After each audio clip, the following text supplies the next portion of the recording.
Hi, I'm Tom Woods, and you're listening to the Libertarian Christian Podcast.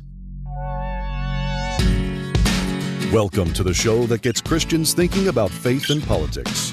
Get ready to challenge the status quo, expand your imagination, and tackle controversy head on. Let's stand together at the intersection of faith and freedom. It's time for the Libertarian Christian Podcast. Welcome to another episode of the Libertarian Christian Podcast, a project of the Libertarian Christian Institute. I'm your host, Doug Stewart, and I want to introduce to you one of my favorite websites from 2019. In fact, I think it was probably my favorite website for about the past 2 years, is humanprogress.org. And no person better to talk about human progress and humanprogress.org than Marian Tupy. Marian Tupy is the editor of humanprogress.org and senior policy analyst at the Center for Global Liberty and Prosperity. He specializes in globalization and global well-being and the political economy of Europe and sub-Saharan Africa. Marian, thanks for joining us. My pleasure. Thank you for having me. A couple of years ago, I was asked in a small group, it was actually in a family group, and we were kind of brainstorming some of our passions and like what would be a message that we would want the world to know. And everybody went around the table and said theirs. And mine was that people don't realize that the world is getting better by leaps and bounds. And dang it, they need to know about it. And I don't think 2 years or so prior to that, I would have even known this. And thanks to websites like humanprogress.org, I actually know this, and it's like really, really encouraging. You know, we're recording this right at the beginning of 2020. We're looking into a new decade. People are looking back toward the last decade. You know, when you look at the data, we look back the last couple hundred years and we see the hockey stick graph that I think most libertarians are pretty familiar with. And, you know, there are a lot of people that are seemingly unaware that our world is just pretty amazing around us. And I want to get your take on why do you think that is? And then, you know, what's the solution to doing that, how human progress came to be? Well, human progress came to be in 2013 or so, when there was a happy confluence of a few things. One was that big data became more readily available.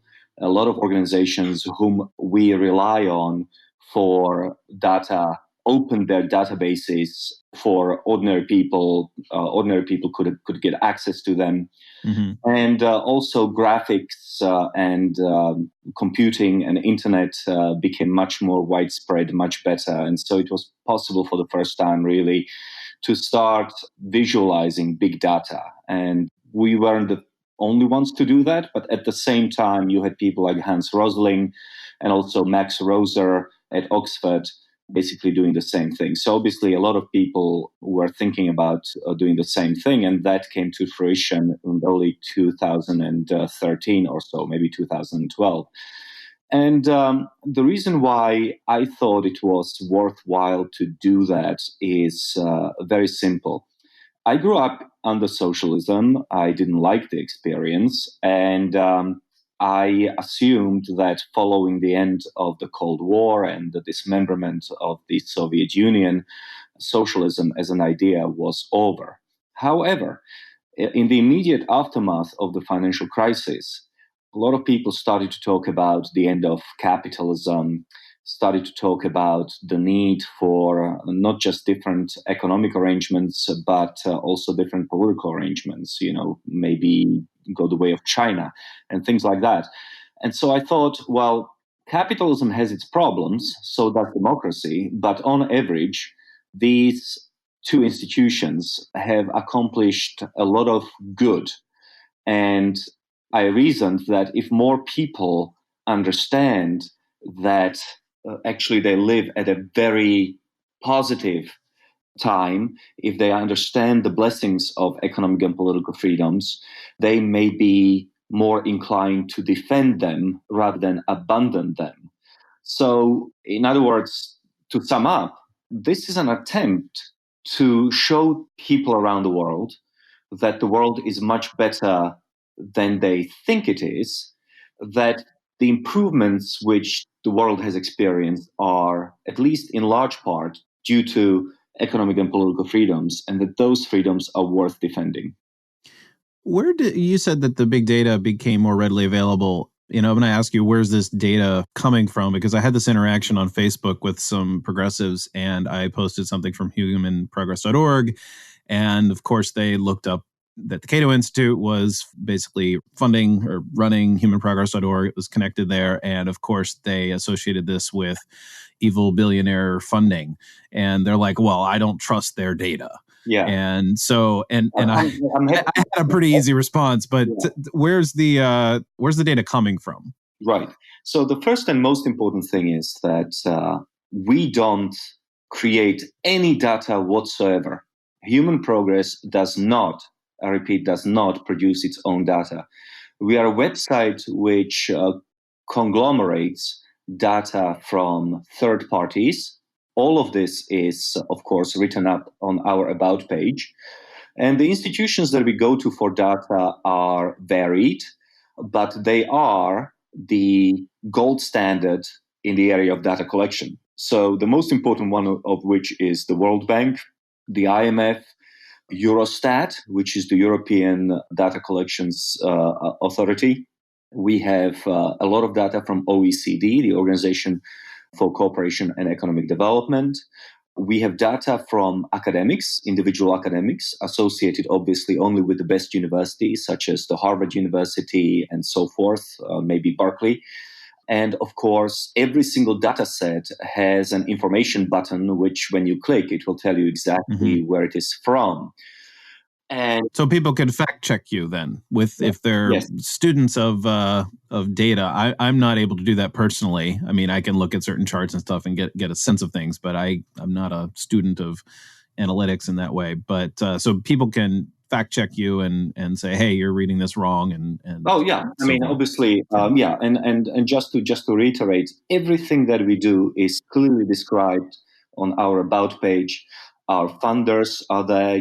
This is not some sort of a clandestine operation which we run.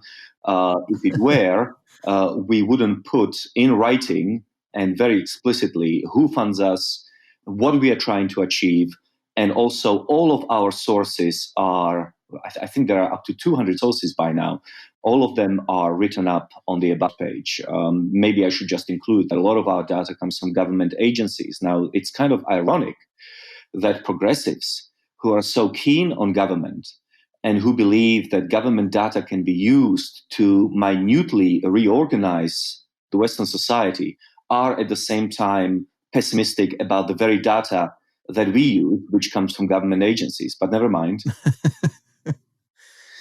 Yeah, well, I mean, I was kind of aghast at that person who challenged the data. I'm like, this isn't data from some right-wing source, because there are people out there who post, places like that. I mean, your operation is very transparent and open about its goals, and it also is for a reason. I mean, you mentioned is it Roser and Hans Rosling? Their websites don't actually have the sort of, I don't want to use the word agenda because that sounds worse, but doesn't have the sort of stated purpose of promoting individual freedom and democratic freedom. Yeah, a part of the reason, of course, why we started was connected to what Hans Rosling did. Now, Hans Rosling was a very great man, unfortunately deceased now, and he worked at the Karolinska Institute in Stockholm, I believe, or was it in Copenhagen? I can't remember quite exactly, but anyway, he did a lot of good in showing the world how things were getting better. But one frustration which I had was when I was watching his videos was that, all of the good things that he was describing, the growth in GDP, the decline in infant mortality, maternal mortality, increases in life expectancy, he never in any way explained why he thought those things were happening. In other words, those things sort of jumped at you like a rabbit out of a hat. Now, there is nothing wrong with simply providing pure data. A lot of people do that. But I do think there is some scope for contextualization. There is some scope for explaining why, for example, is life expectancy much higher in South Korea than in North Korea? Why the people of Chile are relatively rich and the people in Cuba are relatively poor. It needs to be contextualized so that necessary lessons can be drawn. And the lesson which I think jumps out at you, is that the freest societies tend to be also the best societies to live in, which is why people from around the world are trying to make their way into free societies rather than the other way around. Do you know of any websites that sort of dedicate themselves to telling people why the freedom interpretation, like the sort of the libertarian interpretation of this data, is wrongheaded or anything like that? I'm not sure about the websites. Here's the thing. The data really speaks for itself. There is no alternative data. Nobody has an alternative data showing that life expectancy, for example, is declining or that child mortality is increasing. The data like that doesn't exist. And so what tends to happen instead is that people sort of just say that our data cannot be trusted. But to my knowledge, nobody out there that I know of is using the data that we do in order to make a case for socialism. In other words, nobody is using the data on child mortality or educational healthcare to show that socialism works. Instead, what they seem to be doing is to say that all of this data is created by, I don't know, some nefarious dark forces and therefore cannot be trusted. But, just to pass the smell test, for goodness sake. Look at China in 1978 and look at it today. Talk to people in China who are old enough to remember the 70s or the 60s, and they will tell you that life is very different indeed. So, yes, there is no alternative data, but people who don't believe in the freedom concept tend to attack the data itself and say that the points that we are making cannot be proven. So I guess that then brings up the question, there is data about a lot of things, and your website is not going to post a new article tomorrow on how poverty has increased in a particular pocket of the globe. It's not the purpose of your website. So clearly because of that, you're in some sense cherry picking what you choose to report, but you're very clear about that. I mean, people know this. You're not just picking stuff. Yeah, that could be one critique that people would have is like, oh, well, they're just focusing on all the good things. And furthermore, they're focusing on all the things that make libertarian philosophy or people who are into more free countries want to promote. Like it's an ideological bent, which you kind of are open about. But at the same time, it's like, well, you're just picking the data that show what you want it to show. Not that you're wrong, but like there's a whole lot of bad things also that you forget would be a critique, I can imagine. Yeah, I would give it a two-pronged answer. Firstly, it is true that we don't dwell on the negative stuff. And the reason for that is very simple. Every other outfit in the world pretty much focuses on the bad stuff. So to do that would be incredibly time-consuming. And I think that people have access to all the bad news 24/7 just by opening the newspaper or watching television. So that's not obviously what we want to do. We want to put things into perspective. Now, the second thing to say about this is that we don't hide the imperfections and shortcomings that are taking place in the world today. Let's take something important and well-known, such as life expectancy. If you look at a data set on life expectancy, which we take from the World Bank, but you can get it from many other sources, you realize that on average, the life expectancy around the world has improved tremendously. Between, in 1900, people in the richest countries in the world lived to 50. Today, global average is 70, and in the richest countries, it's 80. So the global average is obviously improving. However, if you look at life expectancy in the United States, it has actually been declining over the last 3 years due to the deaths of despair, opioid crisis, that sort of thing. So we acknowledge that. In fact, in a newsletter which I sent out on the 31st of December, I spent a lot of time talking about the deaths of despair and decreasing life expectancy in the United States. But that doesn't change the fact that in a vast majority of countries, every year, life expectancy is longer than it was the year before. And there is no reason to expect that the trend which we are seeing in the United States will carry on indefinitely. In other words, at some point, I believe that we are going to return back to the path of increased life expectancy. So that's just an example of one data set where not everything is going in the right direction. I mean, in general, on average, things are going in the right direction. People live longer around the world, just not in the United States. Now, that being said, there are many other things in which lives of the American people are improving. But finally, it is very, very important to keep in mind the following. If everything was improving for everyone, everywhere, at all times, that would be a miracle, as Steven Pinker from Harvard says. That would not be progress. Progress doesn't imply that there aren't temporary setbacks or that in some countries there won't be 2 steps back, 1 step forward, that sort of thing. Bad things do happen. Progress, there is nothing inevitable about it. It doesn't happen everywhere to the same extent, but on average, life today is better than what it was 10 years ago.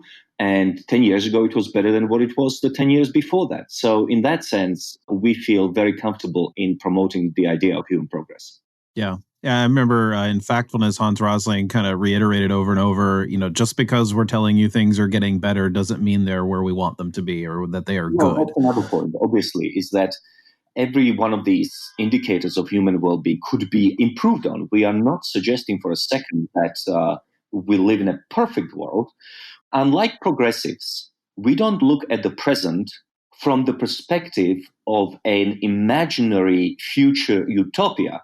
We look at progress from the perspective of an awful history of our human species. We compare present to the past, not to the future. What about the statistics that are, I read an article in Huffington Post, this was about a week or so ago, and it talked about the poverty rate in certain counties and areas in the United States. And they talk about that gets pretty granular once you get to the county level. I mean, I know you're dealing with like global rates and things like that, but how do we account for the assessment of they were talking about, I think it was like 83 counties in Texas, the poverty rate actually increased. Whereas, yes, they kind of admitted at the beginning of the article, the poverty rate overall in the U.S. has gone down by a percentage or two in the past couple of years, but there are a handful of pockets in the country that are getting worse. Right. How granular does your data get? And do you have any thoughts on those things? I do have thoughts on that, although our data is not granular. It's human progress, which means that we look at the world and we look at the data from the perspective of nation states. So we compare life expectancy in the United States with life expectancy in France, Germany, Chile, Cuba, whatever. We don't go at a subnational level. But I am, of course, aware of the conversations about subnational level. So the first thing to realize is that it's very, very important to distinguish between absolute poverty and relative poverty. Absolute poverty is basically whether you look at it from $2 per day standpoint, per person per day standpoint, or $4 or $5 per person per day standpoint. Absolute poverty is basically people who live on the edge of starvation. And that has declined from about 95% of humanity in 1800s to about 8% today. Or to make it a little more tangible to your listeners, at the time when President Reagan became president, 44% of human beings lived in absolute poverty, on the edge of starvation. Today, only 8% of humanity lives on the edge of starvation. So that's absolute poverty. But of course, because we are a very rich country, we don't have a problem with absolute poverty. Nobody in America lives on $2 per person per day. Instead, what we are looking at is relative poverty, which is some percentage of whatever is the average standard of living in the United States. I don't know the precise figure. Now, there is a lot of dispute over relative poverty in America for the following reason. If you look at the government figures, which are based on income of our fellow Americans, then relative poverty declined from about 16 to about 12% in the early 1960s, but it remained in a band between 12% and 8% ever since. In other words, over the last 50 or 60 years, based on this government data, which is based on income, relative poverty has not budged. It moves between 12% to 8%, depending on whether the country is going through economic booming times or economic busts. Now, we get a very different sense of American relative poverty levels when we look at consumption, not incomes, but consumption, not how much people make, but how much they consume. And if you look at consumption figures, relative poverty in America is around 3%. That's because people have a lot of money and a lot of income which they don't register. They often dip into their savings. They work jobs which they don't declare and for which they don't pay taxes. And very often they are between jobs. So they can spend even though they don't earn a lot of money. So based on consumption data, relative poverty is down to about 3%. So, I think you partly explained that in your explanation there, but why is consumption data an important factor in this in terms of identifying? Because I have people in my head who are leftists, who are friends of mine, and I think about like, what would they be saying if they were listening right now and be like, wait a second, but why is that important? Like 3%, that just makes it so that people won't care about people who are poor because, it's actually worse than you want to make it out to be. Or they would say things like the people that you just mentioned who are spending themselves into like debt poverty or whatever. They could be, but you also have a lot of people who are already wealthy.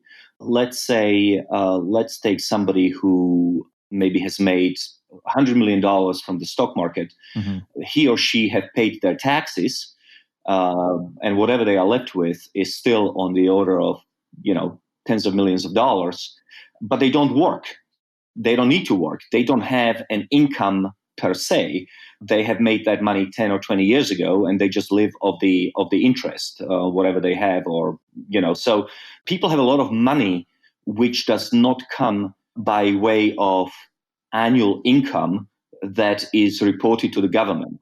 So you're saying that people who actually have a decent amount of money are counted in the poverty rate because their actual their income taxes based on traditional income. Is that what you're saying? Like that actually registers very low? That would be, well, I'm not saying that that's why it registers so very low. Okay. I'm just explaining that's one type of person without income who consumes a lot of money. Now, the alternative would be citizens who, say, for example, lost their job. Okay, let's go back to 2008, and let's say that you have a person who was making $100,000 a year, and that person gets fired from the job because the country is experiencing a dramatic increase in unemployment due to economic crisis. Mm-hmm. That person still has money. That person has money in savings. That person has money in investments. That person has money under the mattress. But because they don't have an income, they will register as people without income, whereas in fact they still can they can still consume a lot simply because of previous income which they have saved or invested. That's what I'm saying. Now, even people who are poor and who are genuinely poor, who don't have these investments, who don't have savings, who don't have money under the mattress, these people may still be earning money which they do not necessarily inform the government about. Let's say that they do part-time jobs for ready cash or that sort of thing. Yeah. So, we are getting into the weeds of it, but the bottom line is that Americans consume much more than the relative income levels would suggest. And part of it would be obviously people who are going to debt. Yes. Yeah. Well, it's okay that we got in the weeds there for a moment because I think it's really helpful. One of the things that I've personally struggled with is discerning what data is important and how to interpret it. Like, just the basic question: why is consumption data versus income data, relevant to the discussion on who's actually poor and what should we do about it and things like that. I don't always know because this is not my purview. But I think that's fine that we got into the weeds there a little bit. One more sentence on this. Sure. And that is that even though we got into the nitty-gritty of it, it is still very important to understand that we are talking about a relative poverty. In other words, the people who are in relative poverty in America, whether we look at it from income data or consumption data, they are still at a much higher level of standard of living than people elsewhere in the world. Yeah.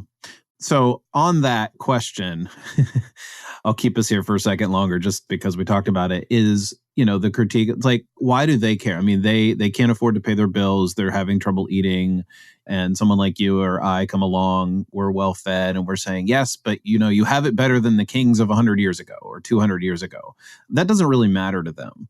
And I've often, somebody who deals with data like you, I've often wondered, like, why should that be the response to, like, well, their lives aren't as bad as it could be or as it was if they had been born 200 years ago or 500 years ago. What do you think on that sort of critique of I mean, I'm on your side here, but that's just what I get when I'm talking. Yeah. Well, part of the reason why conversations about standard of living of America's less fortunate citizens is so frustrating is because the criticism, very often you get criticized from two completely incompatible positions. So, for example, our progressive friends maintain that poor people don't have enough food and they are starving. On the other hand, they blame the poor for eating bad food and being obese. So which one is it? It's very difficult to sort of have a response when your opponent doesn't exactly know what they are talking about. Is the problem amongst American poor obesity, which I think it is, or is it starvation, which I think it is not? But again, you get into arguments like that, and that doesn't usually lead to a very good response. Now, in terms of why should we care? Well, because America is based on two very important institutional setups. One is a relatively free market, by no means free. We have plenty of regulations, we have plenty of laws, we have plenty of restrictions, protections, what have you, but it's relatively free. And the second is, of course, representative government, which is to say that we don't have a dictator who is going to fix everything. We have a democratically elected government. Now, why should people care? Well, because if there is an impression being created that life in America is bad, then we might as well pack it in and look for alternative social and economic arrangements. And then the question is really, would those alternative social arrangements create a better America or not? Now, nobody is suggesting for a second that America is a perfect place to live in. I certainly wouldn't make that claim. But on average, it's a pretty good place to live in compared to all the other countries. So figuring out what we do well and preserving that and then improving things where we fall short is, in my view, a much better way of securing prosperity for future generations than having some sort of a revolution. There are very few revolutions that work out in the way that revolutionaries had hoped those revolutions would work out. More often than not, following a revolution, you end up with less than what you had before. And surely we want to avoid that.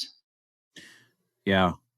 So in preparation for this episode, I was, listening to other interviews that you've done and so forth. And I had this thought, do you ever get tired of spreading this news? Because, you've repeated a handful of the things that, you've said to other people that are asking you. And of course, this is a different audience. But I'm just like, man, you got to keep telling people this news over and over and over. And I guess it's better than telling people bad news over and over. But I just want to get like your personal take on like, where are you? Like, you got to keep telling people that they're wrong about the progress of the world. I guess that's a good thing. But what do you think? Well, it really is a pleasure most of the time. Not always, but most of the time. When people have a distinct idea in mind, which happens to be wrong, that can be explained away. The problem is when people have two different ideas in mind, which are both wrong, and you cannot convince them that they are incorrect, such as, for example, the question of diet of poor Americans. That's something where where one can go crazy because they're mutually incompatible, as I explained. But never mind. Most of the time, it's a pleasure, and it's deeply rewarding because a lot of people get in touch with us and they thank us for changing their perspective on the world and making them happier, and that, of course, is very gratifying. Yeah. But also, it is a pleasure because. Well, it's a pleasure, but also it's a duty, as I see it, because I lived under a political and economic system which was very different from American, and I'm very grateful for the freedoms which I enjoy and the good things that have resulted from those freedoms, not just for me but my fellow citizens. I'm an American now, but I do it partly out of a sense of gratitude for being so lucky, but also partly out of fear that we may lose those freedoms. So on many levels, it is a very gratifying project to work on. Yeah. So what are some of your favorite, I mean, there's like a whole sidebar on your site of all the different types of like categories of data and so forth. Or what are some of your personal favorites in terms of like how has the world gotten better? Oh, we could talk about life expectancy, obviously very important because I enjoy living, and if you're not alive, you can't enjoy anything else. So that's Right. important. Obviously, literacy, education are way up, even in places where you wouldn't expect it, like in Africa.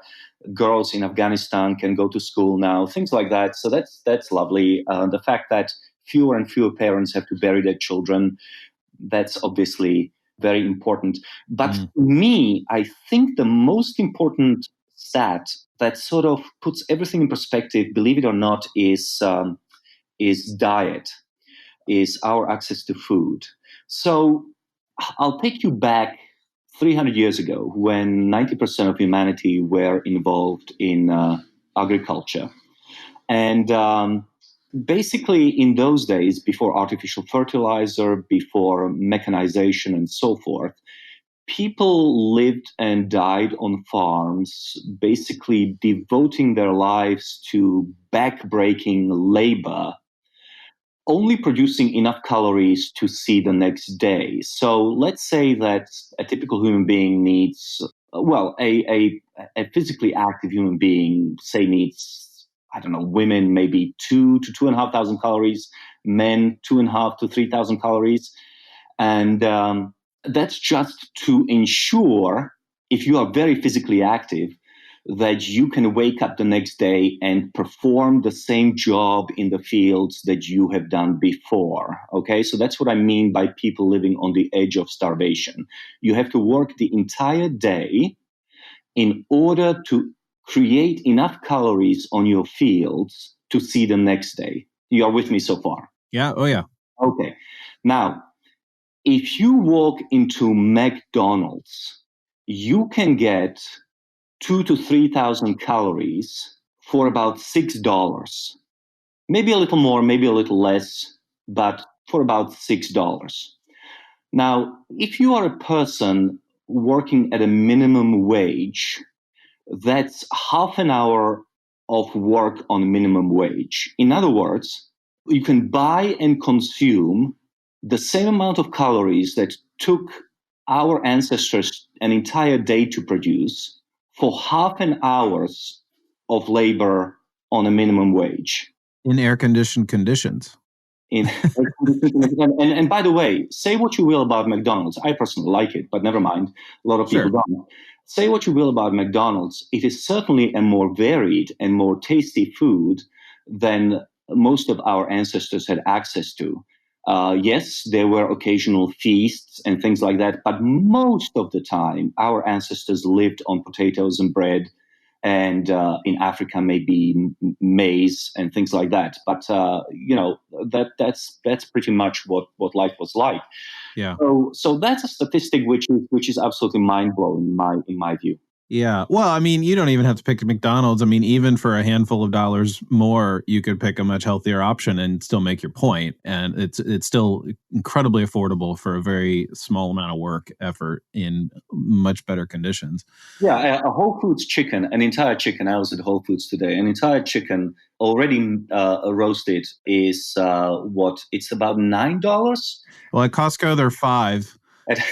So, and they've actually made this like commitment to keeping it at, I think it might be $5.95 or something. They've like made this like company commitment to always keeping it at that price point, and they've made like capital investments to make sure that they're able to do that.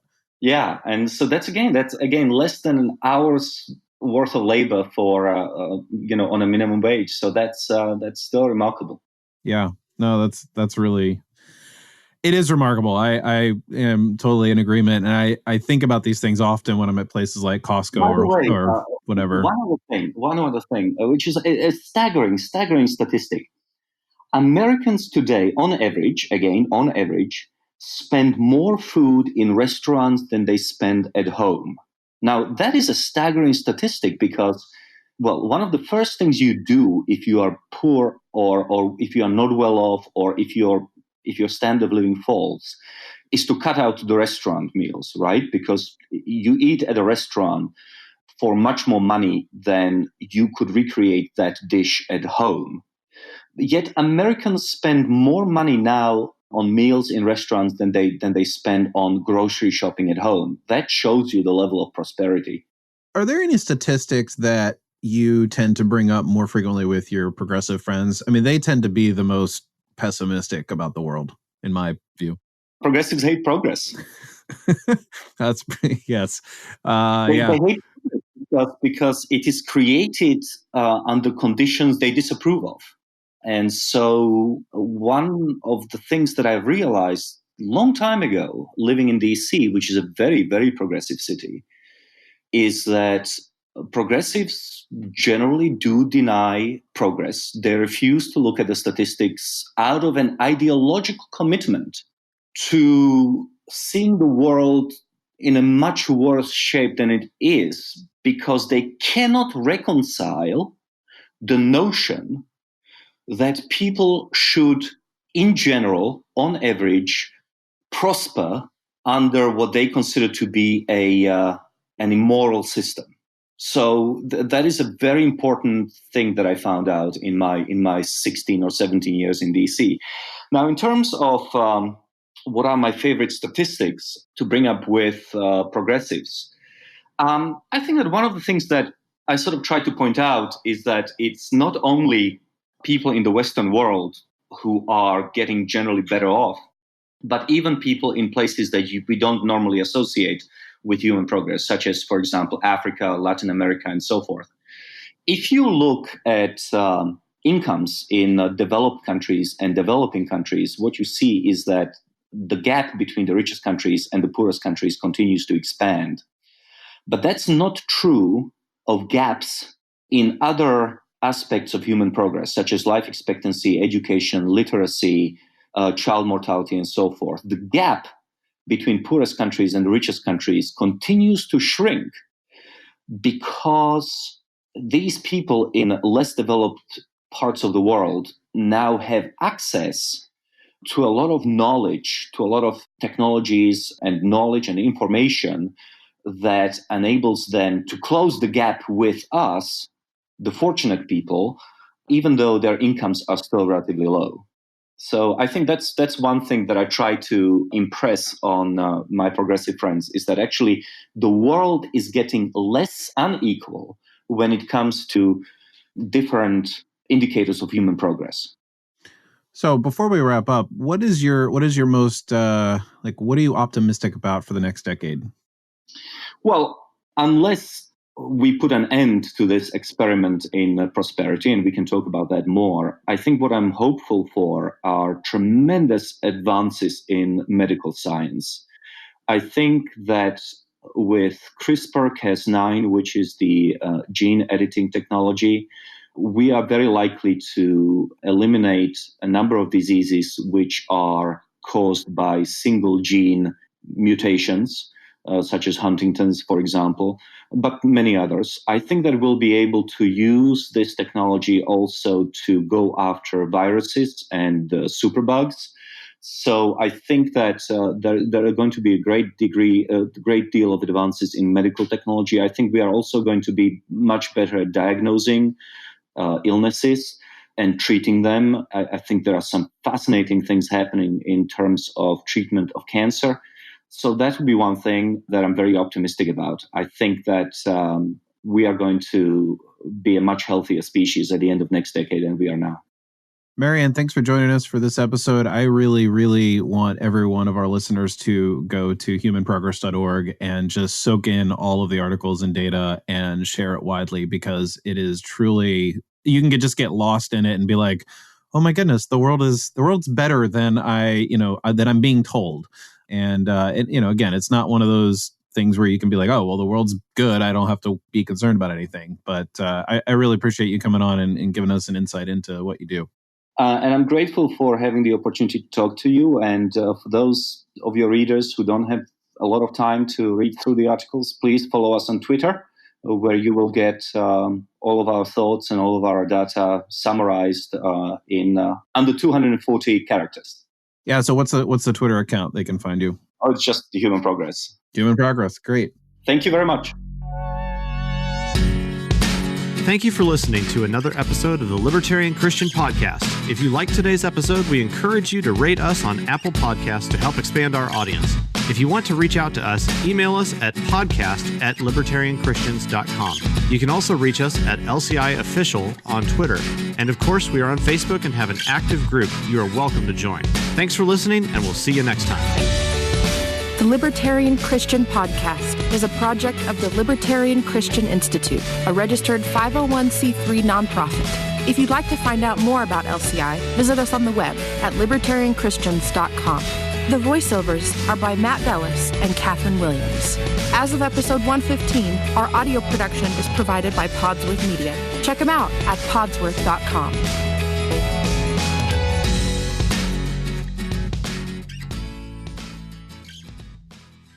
Hey, podcast listeners. Since you like listening to audio content, we wanted to let you know about a new audiobook titled Called to Freedom: Why You Can Be Christian and Libertarian. It's read by me, Jacqueline Isaacs, one of the contributing authors of the book, and every download helps to support the Libertarian Christian Institute. To learn more and to download the audiobook today, go to calltofreedombook.com.